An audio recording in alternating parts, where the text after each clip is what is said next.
Hello and welcome to Austin Reviews Everything. This is the channel where I, Austin, review everything and anything that I find interesting. Now today I'm going to be doing a very short review on the Oculus Quest. Now the reason I'm keeping this short is because it's really hard to demonstrate VR in a video format, and really, I feel like most of the details of this can be given pretty quickly. So this is the Oculus Quest. Now, it is a completely wireless headset made by Oculus, which, if you don't know, is owned by Facebook. It came out, I believe, in March of 2019. And still, in early 2020 right now, still pretty hard for some people to get them. They've been out of stock constantly. Now, basically, they come in two models. There's a 64 gigabyte and a 128 gigabyte. I have the 64 gigabyte, and I have a ton of games and experiences on it. I also have side-loaded games and experiences on it. And so far, I still have quite a bit of storage left. Now, the controllers for it look like this. I'm not the biggest fan of the controllers.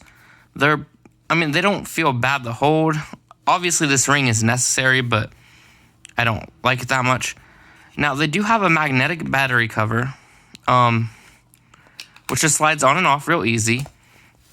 Now, that's actually some people's downfall with this, is apparently when they're playing, they'll do something and it will just slip right off in the middle of playing.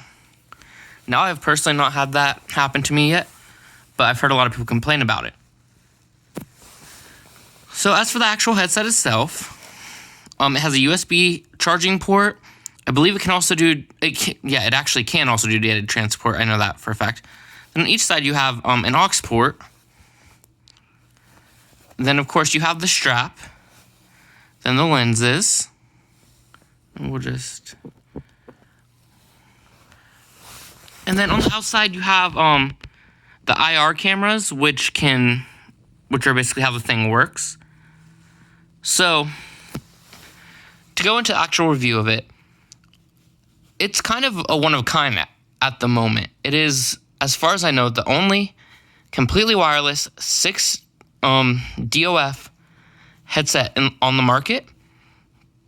You can get the Oculus Go, which is also completely wireless, but it is only 3 DOF.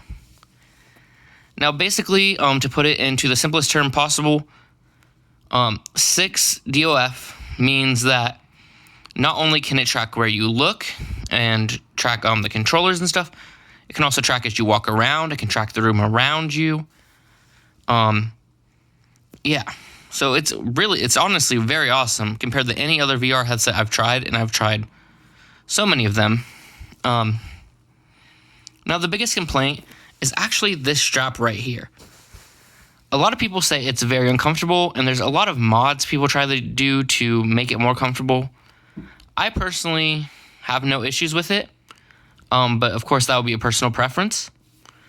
Battery can last from about an hour and a half to maybe 3 hours, depending on what experience you're doing. And really, there's not much else I can say about it. You can actually plug it in and charge it while you're playing. And recently, Oculus released a thing called Oculus Link, which is a cable that you can plug into your VR-ready computer and into your Quest, and you can use your Quest as a Rift. But really, hardware-wise, that's all I can say about it. Hardware-wise, I think it's pretty cool. It's amazing. I personally will never use the Oculus Link thing because my computer is not good enough for VR. But I do think that with Oculus Link, it does make the Quest an easy choice over any Rift, since you can also use it wirelessly. Now, software-wise, there are a lot of bugs still. So one of the things I've noticed a lot is when you're in like pass-through mode, which is where you can see through the IR cameras, sometimes they'll get really weird and like seemingly zoom in on one spot. and it's very distorting. Also, sometimes my headset will not remember where the Guardian is. And, of course, although it's in beta, hand tracking so far for me personally has been very miss.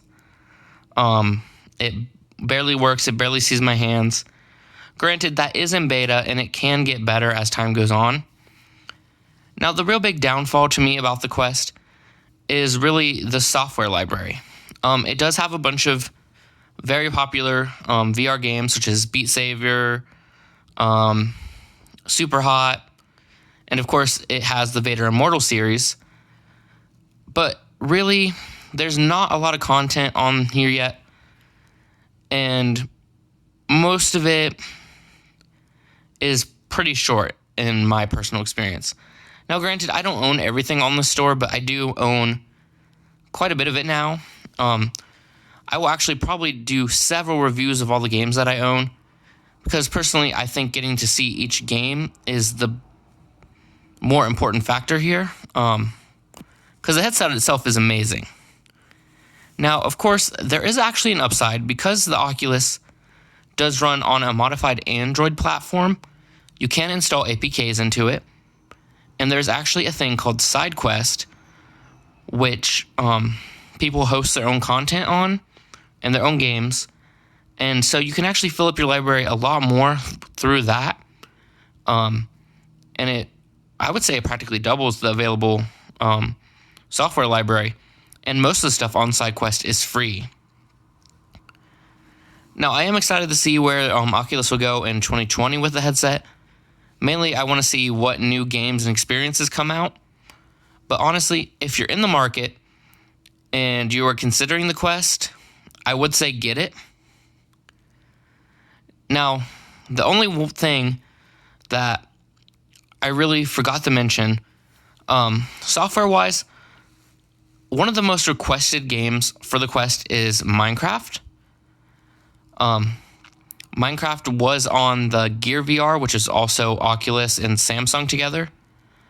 So many people wanted to see it come onto the Quest. And basically from Microsoft's response, it doesn't seem like it's going to happen. So if you are holding out for that, I wouldn't keep your fingers crossed for that.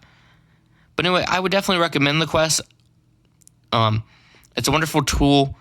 I believe it starts at $399 for 64 and $499 for 128. So it is kind of expensive, but I think it is well worth it. Anyway, I hope you guys enjoyed this review. If you did, please subscribe and leave a comment. Please look forward to my next few videos. I'm going to dive into the games that I own on the Quest, so they can definitely give you a better insight of whether or not the headset is right for you. And thank you guys for watching.